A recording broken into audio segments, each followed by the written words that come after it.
প্ৰিয় বন্ধু বান্ধৱীসকল, যেহেতু শিৱৰাত্ৰি সমাগত, শিৱৰাত্ৰিৰ লগত জড়িত হায়াৰ ছেকেণ্ডেৰী আৰু মেট্ৰিকৰ ষ্টুডেণ্টছসকলক লৈ দুটামান কথা মই আপোনালোকৰ আগত অৱগত কৰিব বিচাৰিছোঁ। জড়িত শব্দটো কিয় কৈছোঁ তাৰ বিষয়ে মই কৈ আছোঁ।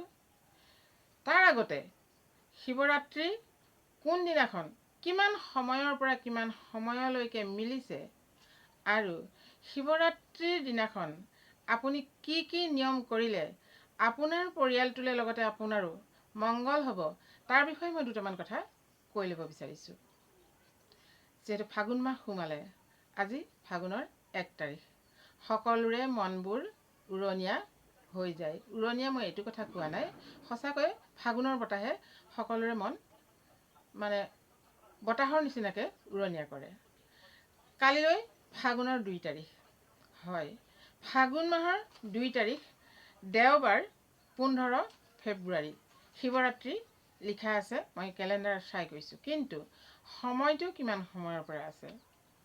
ফাগুন মাহৰ 2 তাৰিখে ত্ৰয়োদশী তিথি আছে, অপৰাহ্ন বুলি কৈছে। পূৰ্বাহ্ন মানে বেলি উদয় হোৱাৰ মানে আগবেলাৰ সময়কণ, আৰু অপৰাহ্ন মানে বেলি মাৰ যোৱাৰ পিছত। গতিকে বুলি কৈছে যেতিয়া, অপৰাহ্ন আবেলি 4:04:15 যোৱাৰ পিছত চতুৰ্দশী সোমাব, কৃষ্ণ চতুৰ্দশী। সেই সময়কণলৈকে ত্ৰয়োদশী আছে, তেতিয়াৰ পৰা মানে আমাৰ শিৱৰাত্ৰি আৰম্ভ হ'ব। আৰু দেওবাৰে সেই ৰাতিটো শিৱৰাত্ৰি থাকি পিছদিনাখন সোমবাৰে অৰ্থাৎ 3 ফাগুন 16 ফেব্ৰুৱাৰীৰ দিনাখনো শিৱৰাত্ৰি দিনত কৰিব পৰা হ'ব। দিনৰ সেই সময়ছোৱাৰ ভিতৰত প্ৰায় সন্ধিয়া 5:32:38 যোৱালৈকে, সেই সময়কণলৈকে চতুৰ্দশী তিথি আছে।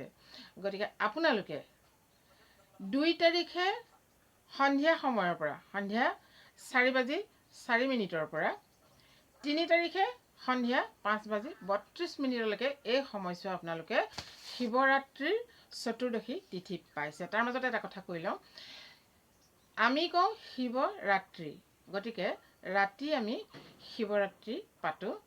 ৰাতি পাতিবলৈ হ'লে 2 তাৰিখেই পাতিব লাগিব, কালিলৈ দেওবাৰে ৰাতিয়ে পাতিব লাগিব। পিছদিনা দিনত পাতে বহুলোকে আৰু পাতিব পাৰে, ৰাত্ৰি বুলি কোৱাৰ কাৰণে মই সেই কথাষাৰ কৈছোঁ। ঠিক আছে, এই সময়ছোৱাৰ ভিতৰত আপোনালোকে উপবাসে থাকি শিৱ মন্দিৰত যাওক, বা শিৱ মন্দিৰত যোৱাৰ আগত আপুনি আপোনাৰ ঘৰখনত প্ৰথমতে শিৱ পূজা কৰি ল'ব। শিৱ পূজা মই এই ধৰণে কৰিবলৈ কোৱা নাই।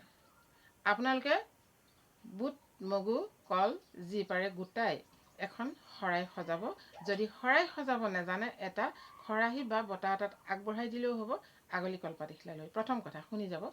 তাৰপিছত আপোনাৰ নিয়ম অনুসাৰে আপুনি আপোনাৰ গোসাঁই ঘৰতেই শিৱৰ ফটো এখন লৈ আপুনি সেই শৰাই আগবঢ়াই দি শিৱৰ নাম দুআষাৰ গাব।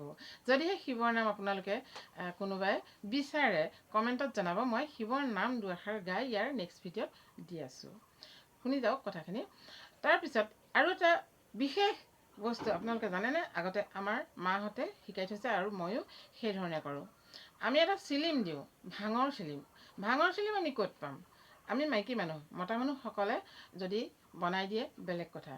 মই কি কৰোঁ, এডাল কাঠ লওঁ, আৰু কাঠডাল লাহেকৈ, মই কাইলৈ আপোনালোকক দেখুৱাই দিম কেনেকৈ কৰোঁ। কাঠডাল কাটি কাটি মাজত ধুনীয়াকৈ এটা খাল কৰোঁ, তাতে ভাং দি পেলাই তলফালে অকণমান জোঙা কৰোঁ। সেয়া আমি সেই জোংটোৱে লাহেকৈ পুতি পেলাই সেয়া শিৱৰ ভাং দিলোঁ, অকণমান দিওঁ।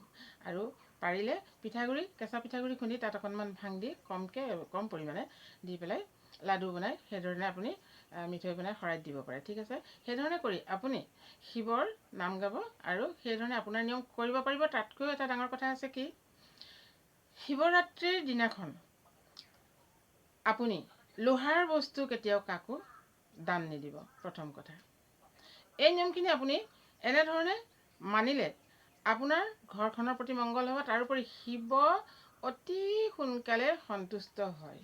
প্ৰথম কথা, আমি মাইকী মানুহসকলে শিৱক পূজা কৰোঁ। মই এইখিনিতে আৰু এটা কথা কৈ লওঁ দেই, আপোনালোকে যদি কোনোবাই কিবা জানে তাৰ বিষয়ে মোক কমেণ্টত জনাব।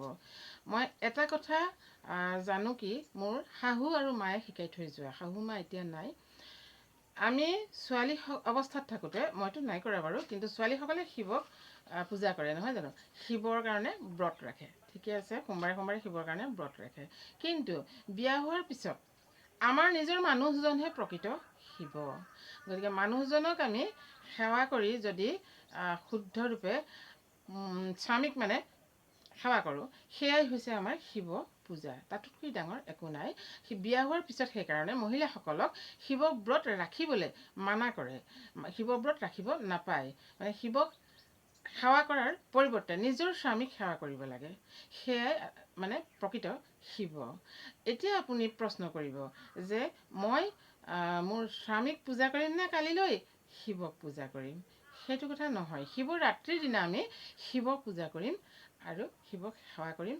কিন্তু গোটেই বছৰটো আমি শিৱক মানে শিৱৰ ব্ৰত ৰাখি সোমবাৰে সোমবাৰে ছোৱালী অৱস্থাত যি কৰে সেয়া আমি মহিলাসকলে কৰিব নালাগে। তাৰ পৰিৱৰ্তে নিজৰ স্বামীক সেৱা কৰিলে আমি বেছি ভাল ফল পাওঁ।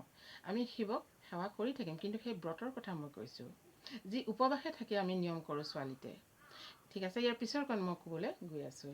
এতিয়া শুনক, ছাত্ৰ ছাত্ৰীসকল যিসকলৰ পৰীক্ষা হৈ আছে, মেট্ৰিক আৰু হায়াৰ ছেকেণ্ডেৰী, কালিলৈ যিহেতু শিৱৰাত্ৰিৰ দিনা তেওঁলোকক আপোনালোকে ভাং খাবলৈ নিদিয়ে বা লাডু এটাও মুখত দিবলৈ নিদিয়ে, সেয়া আমি জানো।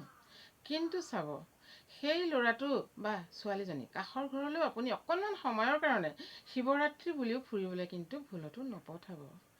ইয়াৰ কাৰণ কি জানেনে? মানুহক কেতিয়াও চিনিব নোৱাৰি। ফূৰ্তি কৰোঁতে একাপ চাহ বা অকণমান বিস্কুট বা কিবা এটা বস্তু খাবলৈ দিওঁতেই যদি অকণমান ভাং আপোনাৰ সন্তানক মুখত দিয়ালে আৰু চখতে সন্তানেও খাই দিলে, নাখাওঁ বুলি ক'লেও চাহ অকণ খাবলৈ বা ঠাণ্ডা পানী অকণ খাবলৈও যদি অকণমান চাট অকণমান হ'লেও দিবলৈ হ'ল, তেতিয়া কিন্তু সেই পৰীক্ষাৰ্থীৰ ব্ৰেইনটো বহুত নষ্ট হয়। আপোনালোকে জানেই, মই ক'ব নালাগে। সেই সাৱধানতাখিনি আপোনালোকে ল'বই। তথাপি মই মোৰ কৰ্তব্য কথাষাৰ কৈছোঁ। সেয়া লাগে আপোনাৰ পিছদিনা 3 দিনো পৰীক্ষা নাথাকক, 4 নম্বৰ দিনা পৰীক্ষা থাকিলেও তেতিয়ালৈকে কিন্তু ব্ৰেইনত এফেক্ট কৰি থাকিব সেই ভাঙে। আমি বেয়া বস্তু খাব নালাগে। আমি কেতিয়াও ভাং কিবা কিবি ল'ৰা ছোৱালীক খাবলৈ নিদিওঁ, তাৰ পৰা বিৰত ৰাখোঁ। কিন্তু শিৱৰাত্ৰিৰ দিনাখন সেয়া অকণমান মুখত দিবই সকলোৱে। মোৰ কি অৱস্থা হৈছিলে মই সেয়া আপোনালোকক পিছৰ এটা ভিডিঅ'ত কৈ আছোঁ। তাৰপিছত সেই ভাং যাতে সেই ষ্টুডেণ্টছখিনিক কোনো এটা ল'ৰা ছোৱালী ঘৰৰ পৰা ওলাই নাযায়, আপোনালোকে ঘৰৰ ভিতৰতে এইকেইদিন ৰখাৰ নিচিনাকৈ ৰাখিব।